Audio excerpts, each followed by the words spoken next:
You see, family, this kind of stuff you don't see on TV, you know? No. About comedians, you only see if they're on drugs, if they're cheating, or they're doing something stupid. But this kind of stuff you see here, like in post here, you don't see on the news. No, because this guy, um, this comedian guy, what they do, he rebuilt his whole small town he used to grow up on. But like I said, you don't see on TV because he's not selling drugs, or he's not cheating, or he's not stealing, or not doing nothing stupid. He's doing something to help the community. But you see, you don't see on TV, you know. Anyway, folks, check this out. Hang on. Check out Mike Block. The block is up the chain. Look at it. Look at this. Look at this. Look what my guy did to Indianapolis. Look at this block. What does the coldest revenge really look like in 2025? No, it's not a diss track that's forgotten in a week. It's not a flashy post on IG. It's a move so calculated, so personal that my man brought the whole block up and rebuilt the whole block. Rebuilt the whole block. Back to the same Indianapolis block that chewed his family up and spit them out. The same streets where he was a poor kid, watching his mother cry through eviction after eviction.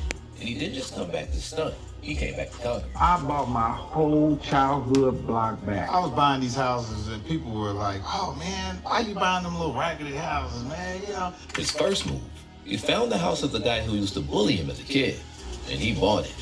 But that single act of glorious, petty revenge was just a footnote in the secret 30-year mission.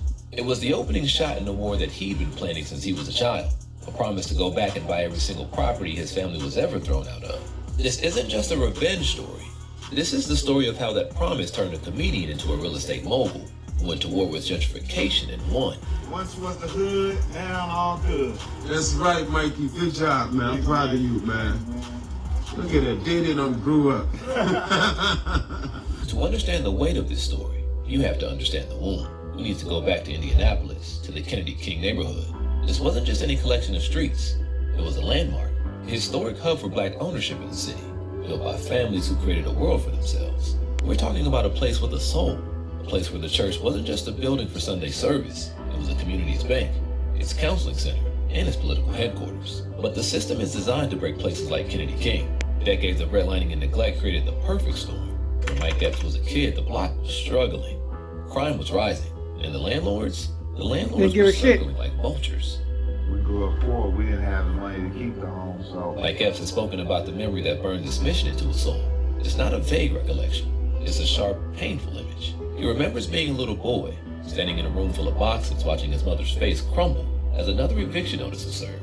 I didn't have none of the houses that I grew up in. My grandmother's house was the last house that we had as a family. You know, we lost it over time, you know, through generation. It's a specific kind of pain, a unique humiliation that gets seared into you.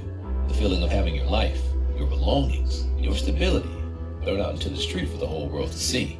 For the Epps family, it wasn't a one-time thing. It happened again and again. They were nomads in their own city. We got kicked out of a lot of houses. You know, just getting evicted and stuff like that. This is the silent creeping violence of displacement, and an outside force was coming to finish the job. A wave of gentrification driven by the nearby Fall Creek Place development began to crash over the neighborhood. Developers with glossy brochures started buying up land for cheap, pushing out the very people who built the community. Suddenly, the elderly woman on a fixed income who owned her home for 60 years gets a tax bill she can't possibly pay. She's forced to sell her history. That's how a community is hollowed out. It's not growth, it's a hostile takeover. And the future of Mike's block was on the brink of being completely erased. That is, until the little boy who watched his mother cry made a promise that would change everything. I told my mother, I said, when I get famous, Mama, if I ever get famous, I'm gonna go buy all them houses we got kicked out of. Standing there, in the middle of that childhood chaos, Mike Epps made a vow. Mama, I'm gonna go back and buy every house we ever got kicked out of.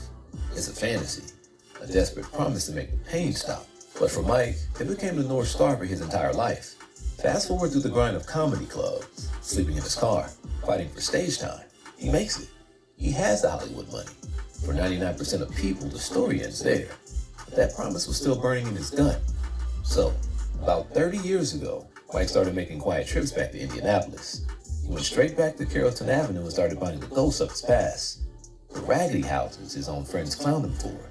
I was buying these houses and people were like, oh man, why you buying them little raggedy houses, man? You know. So I came back to the Midwest and started buying houses. Windows boarded up, roofs caving in. Some were still active drug dens. She started scooping them up for pennies on the dollar, some for as little as $5 at tax auctions. But buying the property was the easy part. The real struggle was the rebuild. This is where the story nearly died. Mike was a comedian, not a contractor. He was in way over his head. The houses were rotting from the inside out.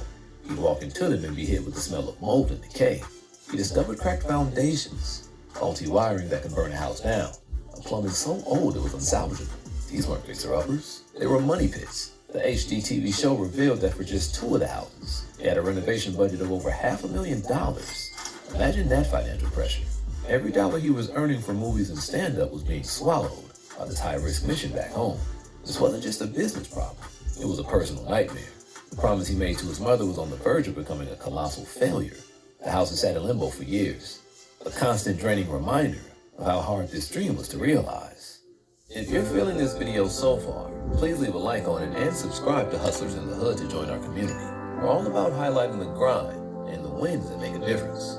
Now, let's get back into it. As his wife Kira said when she first saw them, "Oh God, you need a little help." He was on the verge of being a man with a powerful dream and a portfolio of rotting houses.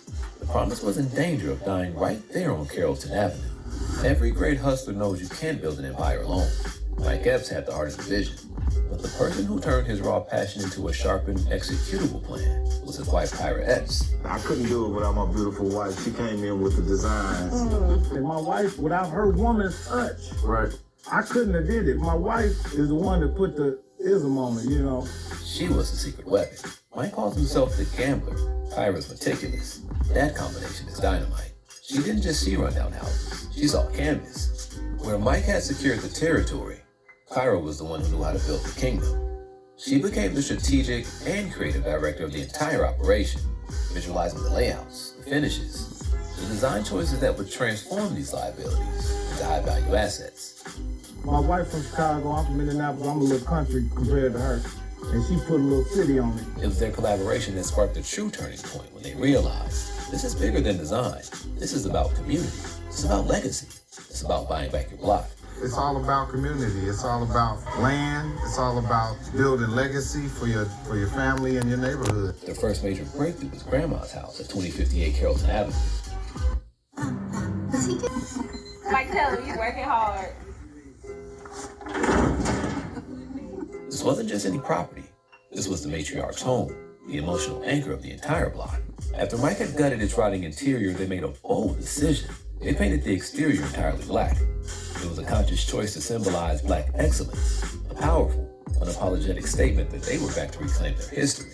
The completion of Grandma's house was the proof of concept. It was the moment they knew, together, they could not only save these houses, but make them better than they ever were. With the success of Grandma's house, the floodgates opened.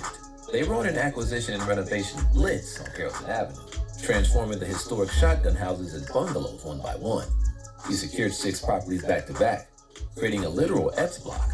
There was 2050 Carrollton, the Big Blue, a massive former firehouse transformed into their personal residence. There was 2054 Carrollton, the Army House, which they physically expanded to fit a new family. And then there was 33 through 37 Carrollton. 337, this is the home that Mike grew up in with his mom and brothers and sister. I would love to keep that home identical to what it is, but just modernized. Because again, that's another special home to Mike. Mike's childhood home, which they kept identical on the outside to preserve the memory, while completely modernizing the inside.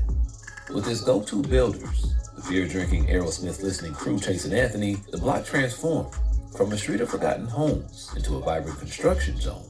Hope began to return. The movement became so undeniable that Hollywood had to take notice. In 2023, HGTV greenlit their show, Buying Back the Block. This was the moment Mike's 30-year under-the-radar mission was put on the national stage. Now, millions were watching a masterclass on how to reverse gentrification, proving the raggedy houses were the foundation of a national story about empowerment. So, what's the real impact? The $5 houses are now worth $500,000, but the true proof isn't on a balance sheet. It's on the street. Mike and Kyra actively saved their neighbors. As gentrification caused property taxes to soar, they stepped in to help existing homeowners who were on the verge of being pushed out, building a firewall against displacement. Their investment, the Kennedy King Business District, saw legitimate revival. And then came the cultural coronation. Dame Dash, the co-founder of Rockefeller, Yeah, man, a Dash. man whose brand is built on ownership, pulled up You on live in Carrollton Atlanta. Avenue. In a raw phone recorded video, you see Dame shaking his head in admiration, saying, "This whole block? Came back and built this whole block?" For Dame to give that cosign is everything. But the most satisfying moment came from an interview with Jimmy Kimmel. Mike casually dropped the story of sweet personal revenge. There was a guy that used to bully me down the street. I bought his house. It was a guy that used to bully me down the street. I bought his house. Did you get it? He's out? Yeah, he been gone out there. I got him out there. The audience erupted. The kid who was once powerless on that block now owned the very ground his tormentor stood on. It was proof that the mission wasn't just about money or community. It was also about healing old wounds, one property at a time. What Mike Epps accomplished isn't just a feel-good celebrity story. It's a powerful, repeatable blueprint for fighting the systemic forces that have decimated Black wealth in America. It's all about community. It's all about land. It's all about building legacy for your family and your neighborhood. The home ownership gap for Black families is a crisis born from decades of redlining and disenfranchisement. Mike Epps' story provides a roadmap to fight back. The blueprint. Invest where you know. Play the long game. Build a strategic partnership. Create an ecosystem and control your own narrative. He's part of a larger movement of artists redefining success. In Houston, you have Slim Thug, Trey the Truth, and Megan Thee Stallion. But Mike's story cuts to the bone, because he wasn't just investing in a zip code, he was buying back his own memories. He proved you don't need to be a Wall Street genius to make a difference. You just need a long memory, a deep love for your community, and the patience to see a 30-year promise through. At the end of the day, this story begins and ends with a single image. A little boy watching his mother cry during an eviction. Everything that came after, the fame, the money, the Hollywood career, was just a means to an end. It was all fuel for the journey back to that moment, back to that block, to finally heal that wound. Mike Epps is a comedian. He's paid to make people laugh, but his greatest legacy won't be a joke he told or a movie he was in. His legacy is written in brick and mortar on Carrollton Avenue. It's in the families who get to stay in their homes. It's in the pride of a neighborhood that refused to be erased. It's in the future he secured for his own children and grandchildren, who can now walk down the same street that their father played on and know that it belongs to them. He kept his promise. He went back and got every house they were kicked out of. So the next time the world tells you what a boss move is, don't let them show you a rented jet or a flashy chain. Show them this story. Show them that real wealth isn't what you can extract from the community, but what you can build within it. Show them that the ultimate flex isn't escaping the hood. It's coming back to own it, to heal it, and to make it stronger than you found it. That's buying back the block. And that's a legacy that will stand forever. Thank you. 7 Black celebrities that bought back their block. Well, finally came and checked out Mike block. The block is up the chain. Look at this. Look at this. Look at this. Look what my guy did to Indianapolis. Look at this block. Yeah. Davis recently bought up 2 buildings on Whittier Street. I feel as though the city will be better for, everybody on this block. Slim Thug, not just a rapper, his new investment is shining a light on older neighborhoods. Question was, who's Houston's Nipsey? We noticed that there was a lot of people buying from our community that wasn't from there or never been there. We just kind of formulated and jumped out on faith, not knowing real estate, learning as we go on our own. But this is Conklin block. We came through and we built 7 homes. Once was the hood, now all good. That's right, Mikey. Good job, man. I'm proud of you, man. Look at that. Did it and grew up.